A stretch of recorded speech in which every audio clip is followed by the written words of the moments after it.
اور اگر کوئی مشرک تم سے پناہ کا خواستگار ہو تو اس کو پناہ دے دو یہاں تک کہ وہ کلام اللہ کو سننے لگے، پھر اس کو امن کی جگہ واپس پہنچا دو، اس لیے کہ یہ بے خبر لوگ ہیں۔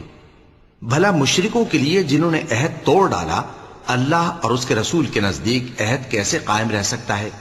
ہاں، جن لوگوں کے ساتھ تم نے مسجد حرام یعنی خانہ کعبہ کے نزدیک عہد کیا ہے، اگر وہ اپنے عہد پر قائم رہیں تو تم بھی اپنے قول و قرار پر قائم رہو، بے شک اللہ پرہیزگاروں کو دوست رکھتا ہے۔ بھلا ان سے عہد کیوں کر پورا کیا جائے جب ان کا یہ حال ہے کہ اگر تم پر غلبہ پا لیں تو نہ قرابت کا لحاظ کریں نہ عہد کا۔ یہ منہ سے تو تمہیں خوش کر دیتی ہیں لیکن ان کے دل ان باتوں کو قبول نہیں کرتے اور ان میں اکثر نافرمان ہیں۔ یہ اللہ کی آیتوں کے عوض تھوڑا سا فائدہ حاصل کرتے اور لوگوں کو اللہ کے رستے سے روکتے ہیں۔ کچھ شک نہیں کہ جو کام یہ کرتے ہیں برے ہیں۔ یہ لوگ کسی مومن کے حق میں نہ تو رشتہ داری کا پاس کرتے ہیں نہ عہد کا، اور یہ حد سے تجاوز کرنے والے ہیں۔